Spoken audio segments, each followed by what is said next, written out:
Vamos lá, vamos para o Global Review. Vamos dar uma olhada macro nos mercados para ver quais insights teremos aí para o mês de novembro, já que houve o fechamento do mês de outubro. Vale lembrar que no último Global Review a gente deu uma olhadinha, o insight principal era que bolsas mundiais estavam perto aí de regiões históricas e que poderiam estar encontrando suporte. E a gente verifica isso. Teve várias bolsas aí que tiveram resiliência no mês de outubro. Bolsas ligadas a commodities, estou até dando uma adiantada aqui, tem notícias boas e também tem uma outra bolsa aí que está com notícias mais ruins. O que pega mais na questão de insights aí é juros e commodities. Mas antes da gente entrar nos gráficos, vamos dar uma olhada na pauta, né? O que a gente pode ou o que a gente deve prestar de atenção para o mês de novembro aí, que já está mais ou menos na agenda, na pauta do mercado, em termos mais macro, geopolíticos e econômicos. Vamos começar aqui, né? A gente segue no processo do mundo mais globalizado para o mundo menos globalizado, principalmente a relação dos Estados Unidos com a China, né? Esse conflito entre essas duas grandes potências que continua aí gerando fricções e faíscas, inclusive ainda fazendo com que outras países com menor tamanho também venham se atritar com os próprios Estados Unidos. Não é o caso, por exemplo, da Arábia Saudita, né? No mês de outubro houve corte da OPEP e os Estados Unidos entendeu que foi aí uma coisa não muito legal que a Arábia Saudita fez. A Arábia Saudita sempre teve uma relação amistosa com os Estados Unidos e essa relação está esfriando. Então tá tendo esses choques, esses atritos aí no mundo da geopolítica. Guerra na Ucrânia continua, né? Houve aí, inclusive, já tem planos de se esvaziar Kiev, de tirar a população que está em Kiev, caso haja um apagão completo. A Rússia mudou as suas táticas de guerra, então seguimos com a guerra na Ucrânia, inclusive impactando preços de commodities, né? As commodities deram uma puxada para cima, principalmente do trigo, depois que a Rússia anunciou que sairia do acordo de exportação de grãos, depois a Rússia voltou. Tem a China, terminou o 20º Congresso Chinês. Vou colocar na tela aí um vídeo, né? Só a thumb aí, vou deixar na descrição o vídeo, inclusive o card aí para vocês acessarem, que eu falo sobre, né, o encerramento desse congresso e que mais ou menos já tínhamos de insights a respeito disso. É uma grande incógnita, né? Parece que o Xi Jinping quer reduzir um pouco assim o freio consumista, materialista dos chineses. A questão é como fazer isso e manter o crescimento econômico. A gente já viu eles metendo a mão nas empresas imobiliárias, nas empresas de tecnologia. Isso está se refletindo nas bolsas chinesas e também a questão da política de Covid.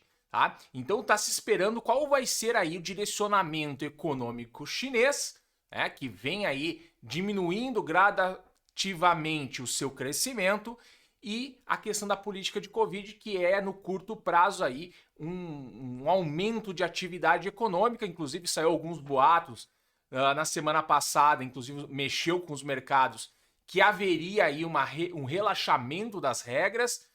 Não foi confirmado. No final de semana, autoridades no sábado continuaram mantendo que a China era prioridade a luta com Covid. Então vamos ver como vai se traduzir realmente na prática. Então continua isso na pauta.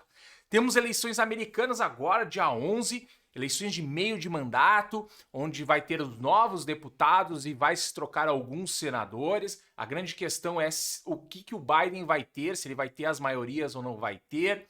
Analistas geopolíticos dizem que se o Biden, por exemplo, não tiver maiorias, né, provavelmente ele vai ficar com a agenda interna nos Estados Unidos travada e provavelmente pode se voltar para o exterior, ou seja, dando mais ações no exterior que podem gerar novos atritos. Então é importante a gente observar o que vai ser as eleições americanas de meio de mandato, até porque os Estados Unidos aí está lutando com a inflação, aumentando os juros, tentando esfriar um pouco a economia, e isso pode se refletir na eleição dos representantes do partido do Biden, né, dos democratas. Então temos que acompanhar aí o que vai ser o resultado disso, vai ser logo agora no início do mês. E juros e inflação continua na pauta, né? tivemos aí várias decisões de bancos centrais no mundo em relação a juros. O banco americano deu uma resposta mais dura, principalmente na coletiva, mas eu acho que no mês de novembro vai ser aí os números de inflação e de atividade econômica que vão ditar mais a pauta. Obviamente que ligado à questão de juros. E por isso que é tão importante aí os insights que eu estou vendo aí nos gráficos de commodities que eu vou mostrar para vocês na sequência. Então, vamos lá e vamos para os gráficos. Aqui vamos começar pela Ásia e aqui, ó, Bolsa de Hong Kong, tá, pessoal? Temos que lembrar que já começou o mês de novembro, então já temos o candle do mês de novembro para todos os gráficos. Vou botar até na tela maior aqui. E no mês passado, a dúvida era se ia perder essa região de preços aqui em Hong Kong, que é preços de 2011, tá? E o mês de outubro fechou abaixo desse patamar. Claro, talvez seja necessário uma confirmação, mas não é uma notícia muito boa para a Bolsa de Hong Kong, dado até que cruzou média de 21 com a de 200 para baixo. O próximo espaço no mensal para andar aqui é preços de 2008 e 2009. Quando eu vou dar uma olhada aqui na Bolsa de Xangai, Bolsa Continental, fez um fechamento abaixo da média de 200. Tá? Vamos ver se vai confirmar. No momento está numa puxada para cima, mas fez um fechamento abaixo da média de 200. Já se eu olho a Bolsa de Shenzhen, tenho aqui fechamentos abaixo da média de 21, confirmando aqui que perdeu esta média. Então as coisas não estão tranquilas lá na China. Agora, vamos dar uma olhada aqui em Japão, tá? No Nikkei. E o Nikkei aqui permanece aqui. Parece um desenho de bandeira, tá? Inclusive fez um fechamento acima da média de 21, mostrando resiliência da bolsa japonesa, dado tudo o que aconteceu lá com o Ien, que foi visitar patamares históricos aí da década de 90. Bolsa australiana também mostrou resiliência, fez um fechamento acima da média de 50, se aproximando da de 21. E a bolsa da Arábia Saudita, tá? Está respeitando a média de 21, vamos ver se ela vai se manter aqui, já que o fechamento está muito próximo aqui para este mês de novembro.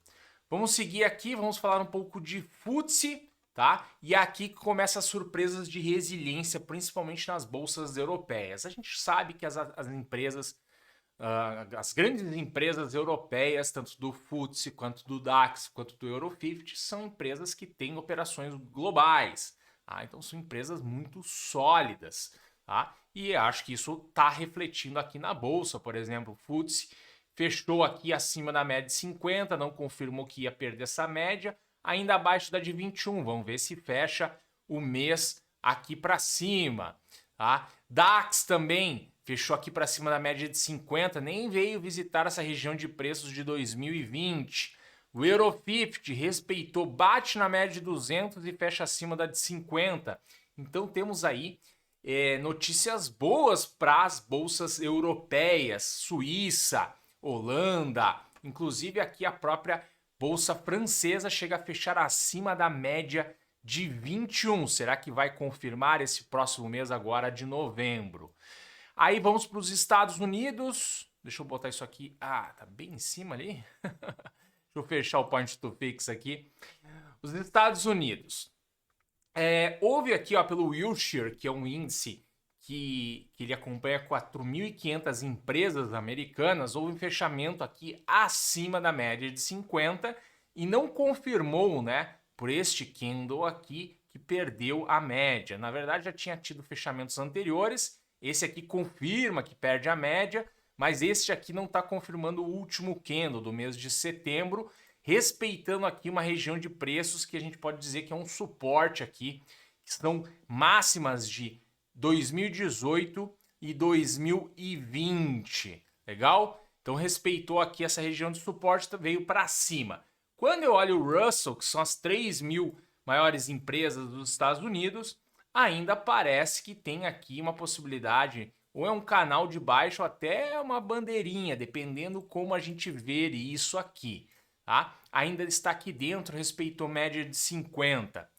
Olha só a Bolsa do México, fechou acima da média de 21. Temos aqui a Bolsa Canadense, respeitou de 50, foi fechar lá perto de 21. Será que vai os preços aqui para cima? Bolsa Brasileira aí, boa notícia, ó. Né? Tinha um canal de baixo, uma bandeira, uma LTB, tá? Fecha ali, ó, praticamente rompendo. Vamos ver se confirma, mas é uma boa notícia. E aqui a Bolsa do Chile, tá? Que eu acho que fez um topo duplo, mas ela não, né, apesar do candle feio de setembro, tá? Ela não descambou, ela respeitou a média de 21 e veio fechar um pouco mais para cima. Então a gente está vendo aí na grande maioria das bolsas, tirando a bolsa chinesa, né, as 3 bolsas chinesas, que as ações aí estão mais resilientes, seguraram aí no mês de outubro. Vamos agora olhar um pouco para moedas e para juros, tá? No caso de moedas, o índice dólar lá, tá, ainda está muito distante de média de 21, veio aqui a níveis de preço históricos, tá? E não passou, tá?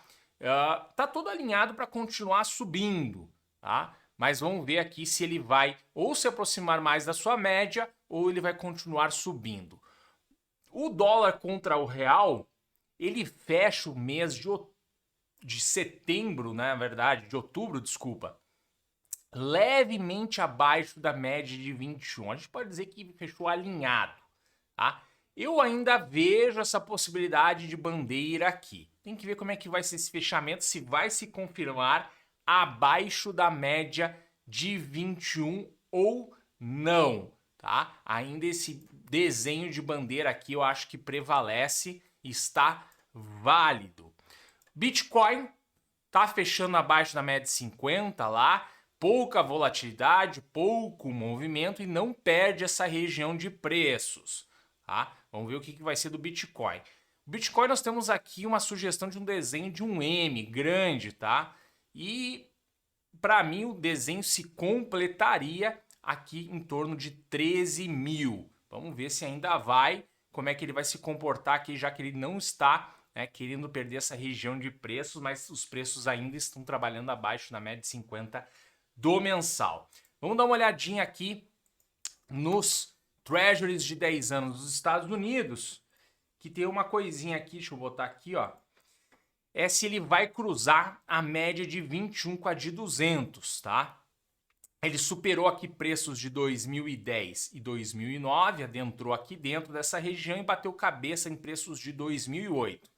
Vejam que se ele passa por aqui e vai cruzar essa média aqui, ele tem chance de ir lá para preços aqui, ó, de 2007 e 2006, lá na região de 5. Isso é importante, tá? E quando a gente olha para commodities, a gente acaba entendendo um pouco isso e entende também o movimento próprio de valorização do dólar, já que os juros estão para cima lá. Quando eu olho para os títulos de 10 anos do euro, da zona do euro aqui, eles bateram aqui cabeça em preços de 2011. Tem até um gapzinho aqui, ó, tinha um gapzinho que, né, pela sombra meio que fechou. Ah, não temos um fechamento de corpo aqui. Pode ser que o fechamento de corpo venha agora. Olha aqui, isso aqui é uma construção, parece ser uma construção, tá, de uma alta de longo prazo. Para a gente acreditar nisso, precisa as médias aqui cruzarem realmente. E aqui, né, continuando com a resiliência das bolsas, e aqui é o Vanguard Total Stock, tá? É um ETF das bolsas mundiais, bate aqui a preços de 2020, meio que um suporte, e tenta fechar lá abaixo da média de 50. Vamos ver se ele vai respeitar ou se ele vai fechar o mês aqui de novembro para cima. Então, confirmando lá a questão da resiliência de várias bolsas aí no mundo no mês de outubro. Vamos falar agora de commodities, onde está minha preocupação também. A gente já viu ali que os juros têm chance de continuarem subindo, de cruzar a média, de passar regiões e tem um espaço grande para andar. E aí eu vim para commodities e eu vejo o seguinte: o Bitcoin é uma grande, eu venho falando em diversas diversos vídeos aí diferentes, em perspectivas diferentes, em tempos diferentes, acompanhando as commodities, principalmente através do Beacon. E o Beacon, ou ele estava, né, ele mostrou um cansaço, deu uma correção, e aí ele começou a fazer alguns setups que poderiam ter uma correção mais longa, mas ele tem uma trajetória altista recente e vem respeitando aqui, ó, média de 21 do mensal. E tá respeitando ali o 110, ele nem chegou a bater na média. Então estou de olho aqui. E aí quando eu olho para petróleo, né, até cheguei a colocar aqui no Global Review a hipótese do petróleo estar fazendo um movimento parecido, deixa eu botar na tela aqui. Esse aqui é o West Texas, tá? Um movimento parecido de 2008, pelo último mês pode ser que não seja, porque teve né, foi positivo, porque 2008 subiu, caiu. Aqui subiu um pouco mais lento, podia ser uma queda mais longa. Então pode ser que a gente esteja observando, tá, uma tendência nova no petróleo para cima. E olha aqui, ó, né? Ele cruza as médias aqui, que seria isso aqui, volta um pouquinho, tá? Isso aqui são a dinâmica que a gente está olhando aqui, não a amplitude. E ele volta aqui nas médias, que seria mais ou menos isso aqui, para voltar e continuar subindo. Então estamos de olho nisso. Por quê? Cara, petróleo para cima, commodities para cima, é combustível na inflação. E combustível na inflação, ou vai se perder o controle, vai se desistir de controlar, ou a gente vai ter patamares de juros mais altos no mundo por um longo prazo. Eu não sei como é que as bolsas vão reagir a isso, tá? Ultimamente as bolsas reagem, né? Subida de juros, as bolsas reagem para baixo. Então, tô com bastante dúvida aqui, inclusive a soja fechou acima da média de 21, trigo está respeitando a média de 21. O único não é o ouro, né? O ouro finalmente perdeu os 1.680, mas olha aqui o ouro, né? O ouro, pessoal, ele perdeu os 1.680, ó, mas ele não faz fechamento abaixo da mínima aqui, ó, os 1.622. O ouro tá travado ainda, parece que ele tá esperando. Parece que isso aqui é um M, né? Que levaria ele até os 1.400, mas talvez esse cenário de inflação possível ainda esteja segurando o preço do ouro, né, mais alto. Inclusive tinha o desenho do Cupper Randall. Eu estava pronto para abandonar aqui. Assim, no desenho realmente ele já se desconfigurou, mas como ele estava muito resiliente no 1680, disse, cara, 1680 é o último, né, talvez esperança de que vai se completar esse Cupper Randall. Ele fez um fechamento abaixo da média de 50, tá? Vamos ver se vai se confirmar. O ideal é que ele comece a andar aqui e faça fechamentos aqui para baixo. Aí realmente se desfez o desenho, ok? Então é isso no Global Review, tá? Eu acho que a mensagem é o seguinte: houve uma resiliência das bolsas no mês de outubro, tá? Algumas até fizeram movimentos que, opa, será que elas vão retomar alta? Teve notícia positiva lá na Bolsa Brasileira que rompeu. Mas aí a gente olha uma bandeira no dólar contra real, a gente vê que o índice dólar pode continuar subindo, que as taxas de juros, tanto da zona do euro, dos treasuries, podem continuar subindo, tem espaço, se passar esses patamares podem andar mais. E aí a gente olha para commodities ainda não conseguiu encaixar, desfazer essa tendência de alta, ou encaixar preços mais baixos, trabalhar abaixo da média de 21, por exemplo, do mensal, que pode suscitar aí, inclusive no próprio petróleo, uma tendência de alta de maior prazo, e isso se confirmando vai pressionar a inflação. Obviamente, isso é uma boa notícia, por exemplo, para o Brasil, né? Para uma Austrália, para um Canadá, que são exportadores de commodities, mas, né, em termos de mundo, de inflação e de juros, isso não é uma boa notícia. Era isso. Se você gostou, deixe o seu like e inscreva-se no canal. Lembrando, Global Review a gente tem todo o primeiro fim de semana, né? Depois do fechamento de cada mês aí, pra gente dar uma olhada num zoom out aqui mais longe, tá? Pra gente ver que movimentos a gente teve com o fechamento do mês. Um grande abraço!